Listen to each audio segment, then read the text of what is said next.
Welcome to Candyman, a podcast that is not about the movie series Candyman, but in fact about Sweet Tooth on Netflix, as well as the comic book that spawned it. I'm Alex. I'm Justin. And we have a special guest on this episode of the podcast. She is the executive producer of Sweet Tooth and president of Team Downey. Ladies and gentlemen, Amanda Burrell, thank you so much for coming on. Yeah. You guys, this is awesome. Yeah, so excited to chat. We love the series, such a blast talking about it. It's obviously doing really well on Netflix, but I wanted to take an even bigger step back, way towards the beginning. And how did you end up working with Team Downey? How did that get set up? And what does that involve, just generally speaking? Yeah, so I come from New York. I grew up in New Rochelle, New York, and I always dreamed of being in the film business in New York. Started an indie film there, worked for a company called Green Street.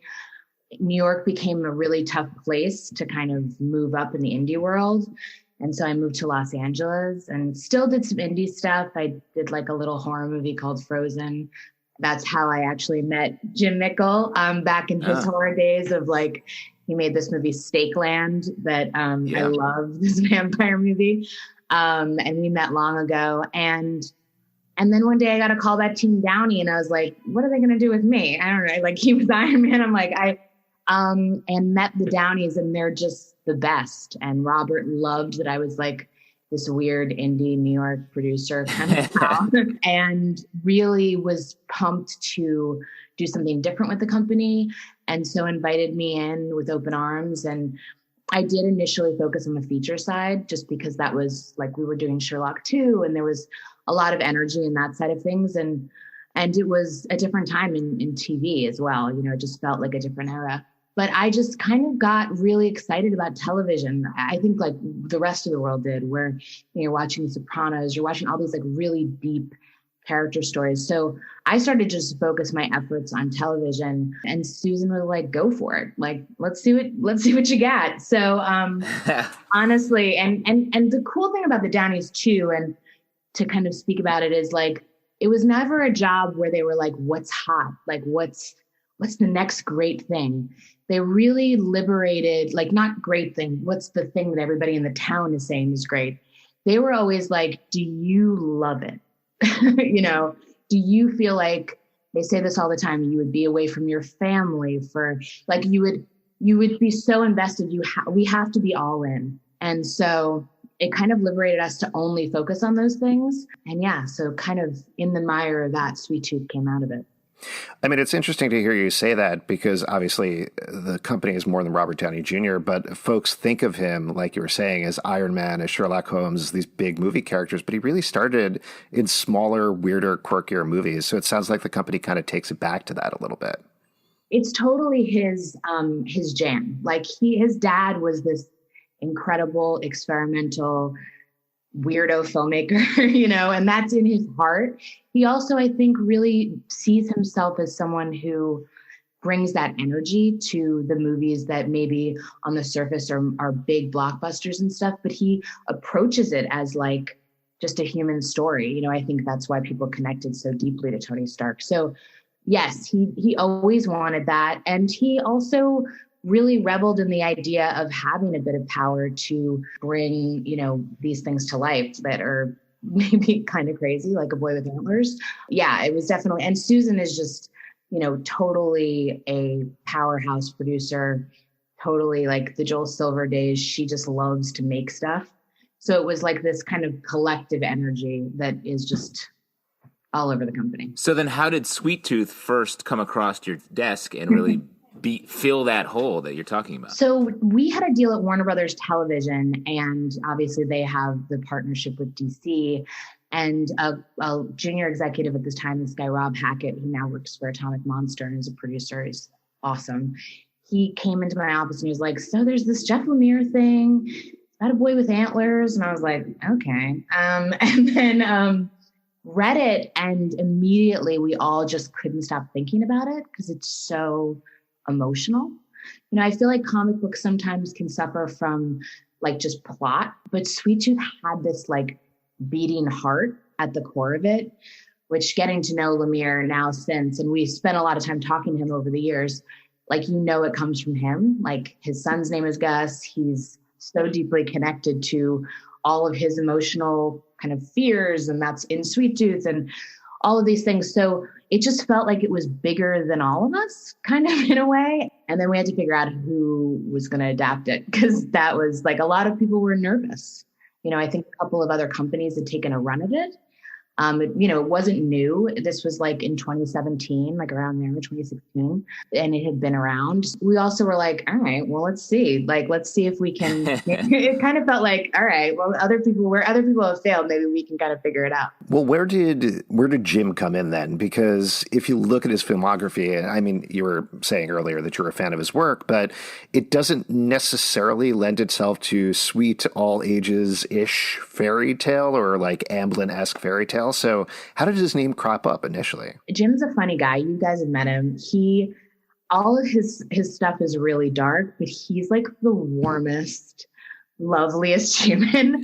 Yeah. And talking to his dog. Yeah. he's so chill, and he's like floats through the conversation while then diving into these very deep, like, well, we just wanted to have a little light at the corner to give us a flare, and we're like, whoa, like, and he like talks about his dogs like they're his babies. Like, and he loves his partner Linda, and like he's such an actually warm and gooey kind of guy. I hate me saying this because he's definitely but he's a really wonderful, like, kind human. And his manager, Jeremy Platt, who's awesome, called me and was obsessed with Sweet Tooth and was like, Jim has been obsessed with this for years and wanted to make it as a feature. And I was like, are you kidding? Like, what? Okay. Like, let's see, and it was really just in those early conversations where he's so inside of it. He's so got it. Like, how, that's what we always look for is like he totally got what it was.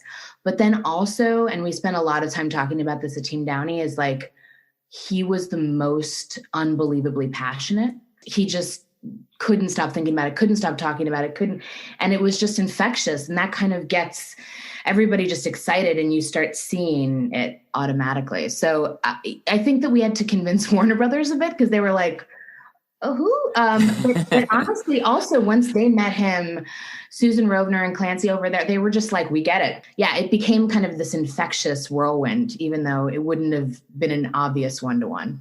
You touched on this a little bit in your last answer, but when you're trying to tackle a tone like this, how do you make sure that everybody from a production standpoint, from a producer standpoint, is kind of hitting everything correctly? Because particularly with this, given a lot of people have made a run at the, like, we're going for that very 80s Amblin, Goonies style thing, and it falls flat so often. It feels fake. It feels forced. But Sweet Tooth really does reach it, and that's such a weird line to hit correctly. So from your perspective, from your job, what do you do to kind of nuance that to make sure it stays on track? Well, we always had like a really clear true north. We always wanted it to be about Gus's point of view. And the childlike point of view. We spent a lot of time talking about that, about how when a child looks out into a junkyard where we would see like, oh, despair, oh, look at humans, what they do or whatever, they see like adventure and possibility and like endless. And what the future holds is like not one, they have to charge towards it.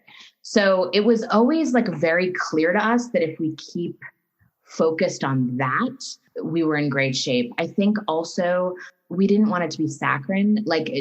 Jim really isn't that saccharine guy. He's not like, and so it was always that tension. And we took it really seriously. Like, it wasn't like, we never wanted to do like a pastiche. It felt like we wanted to tell the story authentically. So I don't know how we pulled it off. It was probably a bunch of decisions. But again, in addition to the passion, it's always about, with a partnership, like seeing the same thing. And we kind of all saw what it needed to be. And then you can kind of bring everybody in, you know? Well, talk to us. We were actually talking about this before we went on officially, but talk to us about this timeline here, because we know, first of all, it took a long time to actually get this to Netflix, but it initially was going to Hulu, then moved over to Netflix. You filmed it during COVID. There's so many different things that are so wild in the story. I'd love to hear from you, just kind of talk through the whole thing. Give us the fairy tale journey that you went on to get this on the air. So Jim Mickle came on board initially just to direct it. We were going to find another writer, but then he called one day and was like, I'm just going to do it. I'm just going to do it. We were like, okay, let's do it. And then we sold it to Hulu as like this pitch presentation that he visually had we just had such a fun time visually on that. And Jordan Hellman and Sasha Silver at Hulu were just like unbelievable champions. I can honestly say, like, really got it, really wanted it. And then when Jim turned in his script, it was like we were going. We were so pumped. And we were making it in May of 2019 in New Zealand, which was kind of always our weird fantasy, but then that became a reality. It was incredible. We felt like we had gotten it so right. And, you know, Christian we cast, and Nanza we cast, and Will Forte was like so excited to be there. It kind of felt like this perfect thing. And then we shot, and it turned out so beautiful, and we were so proud. And then Hulu unfortunately wasn't able to go forward with it. And our executives there still are pretty heartbroken, as they should be, because they were really instrumental. We've definitely gotten a lot of text from them, and they were really instrumental. Like, I can't overstate that. But ultimately, they couldn't move forward with it. We were devastated. I was on the set of Perry Mason, which we made for HBO last year. And I was like, oh boy, here we go. Like, the dream is, you know, it's been a long journey. And then Susan Rovner at Warner Brothers called me, and she's like, I'm not letting this die. It's not dying. It's not going. And we were like, okay. Wow. That's awesome. She That's was exciting. literally the most amazing. And she always was behind us, but like literally lit a fire. She's now running Peacock, which totally makes sense. She was like, we're not letting this go. We're going to make this. We were figuring this out. And when she said, I know exactly who needs to do it at Netflix. And she called them, they screened it. And like, not even 30 minutes later, they called and were like, wow. It was like, that's amazing. Breathtaking. Yeah. You see their name pop up on your phone. You're like, well, let's answer. We should answer. Yeah, it was like, you know, there's always that thing of like, you know, bad news travels slow and good news travels quickly, or whatever like that is. And we were like, oh, I guess this is the quick one. And they just were pitching us like very quickly. And then we were off to the races. Honestly, they really pushed us to think about the audience in a different way, to think about their audience, but also to talk about how they feel like we could reach a broader audience than we kind of were. We weren't in those conversations, and they just invited us. And then we were off to the races. We did the writer's room. We got Beth Schwartz, who was an incredible add to this team. And we had an incredible writer's room, all of whom were so passionate. And then we wrote most of it. And Jim was supposed to go to New Zealand, and we were going to follow. And Evan, my colleague, was already going there. And, you know, the pandemic hit. And our producer there, who had done the pilot, we had most of our folks from the crew from 2019. We had such a great time in 2019. Everybody wanted to come back, even though they were getting a lot of Lord of the Rings. Like, we really wanted our crew. Draw, magnetism. Exactly. Then our producer called Mel, and she said, I think that we're going to be okay. And we were like, what? And we were like, yeah, Jacinda seems like she has this locked down. But she was like, I think that we're going to be able to shoot. And then we were. And it was like there were a lot of, and we can get deep. I'm curious how deep you want to get into the COVID. No, I'm actually really curious about that in particular, because I don't remember the exact number, but basically nobody was allowed to shoot in New Zealand, right? Except for you guys and maybe one or two other productions that I believe were native to New Zealand. So how did that happen? How did you convince them that was going to be okay? And is shooting under COVID 3 times harder, 9 times harder, or an undefined amount of more difficult? You know what's funny? So Lord of the Rings is there. It's a small country. Like there's 5 million people in the whole Yeah. country. Right? So Lord of the Rings was there, Cowboy Bebop was there. And then it was us. And we were kind of the like little and like nobody, like we were just the like little guys over here. But to be honest, they were like, look, you can let in this many people, which I think at the beginning was 25. Everybody else had to be local, and we just and they all had to quarantine, and which was not cheap. But the hurdles once you're there, so we had to quarantine for 2 weeks. But then there was no COVID in the population, and on set we still did COVID protocols because it was Warner Brothers and because honestly, like also the Kiwi crew was like, yeah, we just want to do it to make sure everybody feels safe. We're like, oh, so nice. So nice. I know. It was like, honestly, you're like, but also so it was really only on set that we would have to wear masks. We had to adhere to things like, the amount of extras we were able to have. It was the same. Like it was only like 100 you're allowed to have. And there's a very clear cycling that you have to have through it. But there wasn't that like anxiety in the air. You know what I mean? Where like people go out and you're like, it was a much lower pitch because, the government was really locking down the borders. So, we were concerned about finding local cast. We just didn't know if we could. But honestly, we found some incredible people, Nancy and Doug, and I mean, so many of our cast is actually local. So we were lucky, but it was hard in some ways because of the masks. And at the wrap party, we finally saw people's full faces. But other than that, it was we got really lucky. Did it affect anything in particular having a relative limit in terms of the extras? I mean, you still have big scenes like the attack on the zoo and the train station scene and things like that, but I imagine there's at least some creative shooting that needs to happen because you can't scale up quite as big potentially as you'd want to. Yeah, I mean, the thing that's interesting is that like we were just very strategic. The train station, we kind of kept the location slightly smaller so that it felt more cramped. We spent a lot of time like thinking about that. In some ways, it helped us that story-wise, we were not talking about an explosion of humanity.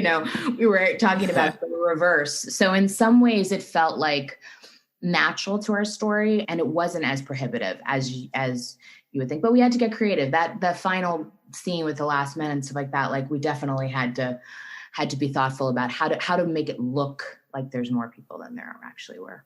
Yeah. We talked with Jim a bit about watching this show. Really, it felt like the first show or the only show I've seen where going through COVID, it was reflected in the show without being like, look, it's COVID, and the fact that this was also about a pandemic felt like we got to sort of see ourselves in this. And I wondered if you felt that way while you were making it, while it was happening. When we made the pilot in 2019, we thought it was so far-fetched. I mean, we were like, this is really sci-fi. Like we were really out there. And I remember sending Jim like early, he was in the writer's room and sending him like the video of Wuhan, like empty, the drone, there was like a video that was going around.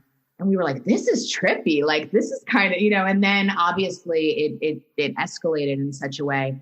And then it was even weird when, there were some choices that were made. It was like, we were talking about maybe it's blood type related and all this stuff. And then some of that stuff started to come out. We were like, so it actually, this is stressful that we made this. Yeah, exactly. And it was just so bizarro. And we were like, we just couldn't believe the connection. But it also felt like, wow, this is the conversation that we want to be having. We want to be having a conversation about not just like moving towards despair, but the hope for the future. So it kind of emboldened us to even more so lean into that. I would say that was already part of the story, but it felt like we all needed to feel like the future was still going to be bright, even though. Well, and like Justin was saying, and we did, again, talk to Jim about this a little bit, but there's those little touches in there where he was saying that the masked family in episode 2, for example, was already there, which you watch that scene and that feels like a scene that we lived over the past year and a half or so. But then other things, even in the last episode, you have those two guys fighting about whether they should wear masks, one of them can vape or not. It's great. I mean, it was good to be able to see that and laugh at that stuff and enjoy it. Not, we're not in the rearview mirror, but at least you were able to experience it in a very different way with the show coming out now, I think. Totally. And those guys at the end, that was such a swing for Jim. He wrote that script, and I remember getting those scenes. I'm like, this is like really funny. Like, I don't know, are people going to know it's part of the part of our show? But it was such a good idea. And we had Reese Darby. Those guys are so good. So it was almost like we were ready for it by the time we were filming there too. Yeah. Another thing we were touching on with Jim that I'd be curious to get your input on is structuring something for a season one. I think there was a time when a lot of shows, particularly, frankly, Netflix shows, were kind of coming out and being like, we got this 5-season plan. You're not really going to get any plot in the first season. We're going to drag it out slowly. But this really lays a lot on the table here in the first season in a really big way. We get some answers. There's some teases there at the end with Birdie showing up, of course, among many other things, and the cast really changing and crisscrossing. But from your perspective, what was important here in terms of packing the season one full of things versus thinking about potentially a multi-season arc for the show? It was an interesting, I think it was a lot of Netflix, actually. Because our pilot in some ways was like the first act of a movie. It's a lot slower, I think. And Hulu was less like hard. They didn't really know or tell us how they were going to be releasing it.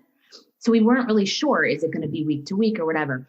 Netflix came in and they were like, look, you need to keep people hooked. This is what you got to do. You got to make sure that people are going to be invested. And they sat us down very early in the writer's room and said, all of these little pieces need to pay off. People are going to be reacting in real time. And they really encouraged us to push story forward. But I also think that we really reveled in opening the world, having Amy, having Wendy, having seen Sing with more detail. I think it allowed us, it kind of liberated us. It could have easily just been a show about Jep and Gus going to Colorado. Mm-hmm. Although I can also tell you that we have 5 hours with a child. So on set. Right. So that also informed it. In addition to Netflix, it was, we can't just be shooting with Christian. So we have to open up our world. All of these things kind of encouraged us to churn story and plot and not hold back too much, because once you see these characters and feel them and witness them, you kind of want to give them more story. And I love hearing that, because it's like taking a production limitation and really turning it into a choice that comes across like this super confident creative choice, where you're like, we're going to put the tripod legs on this story out in these 3 wildly different places, and you just have to trust that we're going to earn them not only coming together, but sort of crisscrossing in this way that you could not have seen coming. Exactly. That was definitely the goal. I'm glad it feels like it was pulled off organically, because definitely it really does. So we have 5 hours. How many doubles can we get? But yeah. Whew. So you shot the pilot in 2019. You shot the series in 2020. Right now we're here in 2021. There's not necessarily news about a second season yet, but from a production perspective, from a producer's perspective, how terrifying is it that Christian is just getting taller as we go? Well, I don't know if Jim told you that we were like stalking him between 2019 and us. we were, Lisa, his mom, is just the best. And she would like send us photos. She's like, he's, like, we'd be like, oh my God. He's not growing. We're not giving him any vitamins. So, like, I don't want to like hope for these things, but the weird thing about him though is, I mean, not the weird thing, but the most amazing thing is like his face really like stayed, but he just kind of got bigger. And we benefited also, like he got so much better, like between our pilot, even like he's so beautiful in our pilot, so cute in our pilot, but he just has matured and is incredible. That said, we need to be starting shooting now. That would be really good. And feel free to tell Netflix that we need to get on that. So. Well, let's, before we get to any season 2 talk, and I do want to ask you about that, Jim also was talking about the crazed production process right at the end there, where it kind of moved up a little bit. What was What was your job there in terms of keeping everything on pace and making sure that the show got delivered correctly when Netflix needed it? Post is massive. Post on this show is massive. There was a lot of footage. We were very efficient with it. I mean, it's all hire and the right team. We have this editor, Michael Berenbaum, who had worked with Jim before and who is just a master. Like, he just totally got the show, knew the show. He did our pilot. He did so much of the show. It was a gauntlet. Warner Brothers was with us every step of the way. I think the biggest challenge with Netflix in post is that you have to, like, they're dropping it to the world. So every language, and then in addition, like, you're marketing to the world. It's like, it's That's not hard. Like just like finish it up and get the VFX going. And on Perry Mason, we had the advantage of, it was week to week. So VFX could kind of roll out. This was just constant whack-a-mole. But I do think it was all about the team. It was Berenbaum was incredible. Our composer was incredible. And Jim's experience, I think, in the indie space, and I think honestly my experience, but also like just everybody on this process, like it kind of made us all like, we just are fast. Jeff Gray's, the composer is so fast. We also had a lot of the music already figured out in production. The vision was really clear. So post was never really as much of an exploration as it was an execution. I mean, it was mostly though, like we also had to do it virtually. We had to be in sound mixes virtually. We all had to everybody was like all over the world doing different times. I stayed in New Zealand for a little bit longer. So it was just all hands on deck. And if you ever needed to be calm, you just had James Brolin jump on the Zoom for a little bit. I know. He's such a sweet man. Part of that was like, that came from Robert. Robert's old friends with him. And he was like, he has to be the voice. And we were like, okay. And then we heard him like, oh, of course he has to be the voice. And now he's like the biggest fan of the show. He sends emails and calls, and he's such a sweet man. But now I can't imagine anybody else. That's great to hear. I mean, not to be too whatever, but we kind of speculated a little bit on the podcast, like how much James Brolin actually knows about the show, whether he just walked into a sound booth and was like, truth is lies, but lies are truth. Well, see you later. That's my day. But he actually knows and likes the show. That's great to hear. Oh, yeah, he totally does. He's like, well, I'll fly wherever I need to for press. We're like, nope, COVID's still happening. Like, you're fine. Like, he's so all in. And I think initially Robert definitely had to convince him a bit, boy with antler. Like it was, but now he's all in. Yeah. Well, let's talk about season 2 a little bit. I mean, I understand that obviously that's a little bit up to Netflix, but certainly people look at Netflix in terms of whether they decide to renew or cancel thing as this almost mystery box of how does it work. I don't know how much you can talk about it. We did talk to Jim about it a little bit, but from your perspective, what are they looking for? What do you need to do on your end to kind of move that ball forward? So our philosophy on everything is to just pretend like it's happening. Like we're not stopping. And that's the same thing that happened with COVID. Like COVID was like we're just going. We're going to, there's always been an ambition. Jim's always, even on set, even with Jeff Lemire, we've talked about season 2 ideas. We've already we're like, where's Amy Simons in the world? Like, we're already we're fully making a plan. I mean, Christian Convery is already making the show and he's ready. We're all primed. So really it's just going to take them saying go, but once they say that, we're fully ready. That's our philosophy is just don't stop until they tell us to. That's great. I love that. I'm picturing Christian just standing in the middle of a field in New Zealand, and he's like, where are the cameras? Let's go. 100%. He literally, and a deal, the cast is so pumped. Like Dania, she's all in. So everybody's just ready to keep going. Awesome. Before we let you go here, are there any other things coming out from Team Downey that you'd want to plug that people should be checking out other than Sweet Tooth? Though everybody should be watching Sweet Tooth as many times as possible. 100%. It's so awesome. We are going to be making Perry Mason season 2 this year, which is really exciting.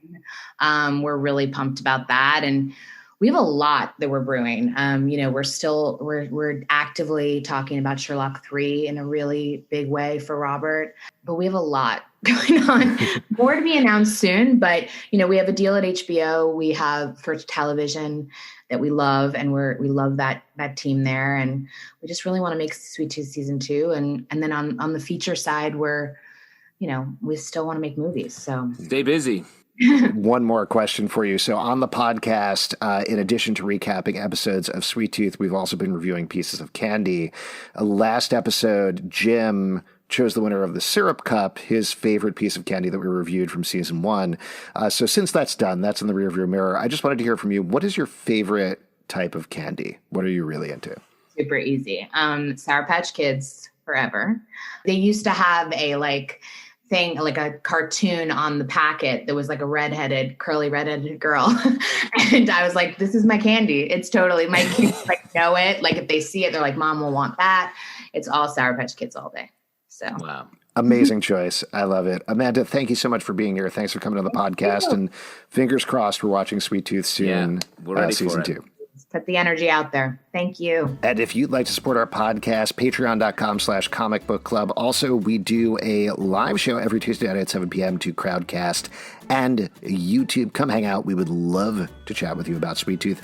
iTunes, Android, Spotify, Stitcher, or the app of your choice to subscribe, listen, and follow the show at Comic Book Live on Twitter, comicbooklovelive.com for this podcast and more. We'll hopefully see you at Sweet Tooth Season 2.